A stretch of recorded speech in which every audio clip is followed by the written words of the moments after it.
Every year இந்தியாவின் ஆய்வறிக்கை, அதாவது பொருளாதார ஆய்வறிக்கை, பிப்ரவரி 1ஆம் தேதி பட்ஜெட் தாக்கல் செய்யப்படும். வரவு செலவு கணக்குகள் திட்டம் 2025க்கான ஆய்வறிக்கையை இன்னைக்கு சமர்ப்பிச்சிருக்காங்க. அதாவது பட்ஜெட்டுக்கு முன்ன நாள் ஆய்வறிக்கை சமர்ப்பிப்பாங்க. அதில் முக்கியமாக இடம்பெற வேண்டிய சில முக்கிய கான்செப்ட்ஸு இது.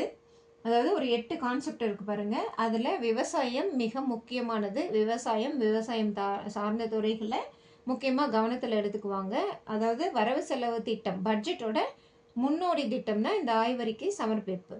அது ஜிடிபி, அதாவது தனிநபர் வருமானம் எந்த லெவலில் இருக்குது அப்படின்னு சொல்லிட்டு பார்ப்பாங்க. அதே மாதிரி டிபார்ட்மெண்ட்ஸு, ஒவ்வொரு துறையும் எந்த லெவலில் இருக்குது. அதாவது இந்த ஆய்வறிக்கை என்னன்னு பார்த்தீங்கன்னா அதை பேஸ் பண்ணி தான் இருக்கும். இந்த 9 கான்செப்டை வச்சு தான் இருக்கும். அதோட வளர்ச்சி என்ன, அதை பொறுத்து தான் ஆய்வறிக்கை, பொருளாதார ஆய்வறிக்கை இருக்கும்.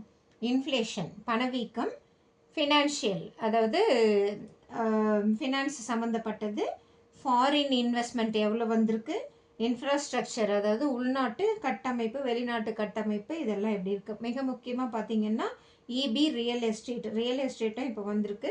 சர்வீஸ் செக்டார், சேவை துறைகள், அதாவது தனிநபர் வருமானம், அதாவது முக்கியமான டிபார்ட்மெண்ட்டுகள் எல்லா துறைகளும் சேர்ந்தது. பணவீக்கம் எவ்வளவு இருக்குது, ஃபினான்ஷியலாக நம்ம நாடு எந்த லெவலில் இருக்குது, foreign investment, infrastructure, EB, real estate துறை, சர்வீஸ் செக்டார் துறை, முக்கியமாக விவசாயத்துறை. இதை பேஸ் பண்ணி தான் அந்த பொருளாதார ஆய்வறிக்கை இருக்கும். நாளைக்கு வரவு செலவு திட்டம் வரட்டும், பார்க்கலாம் கரண்ட் அஃபேர்ஸில். தேங்க்யூ.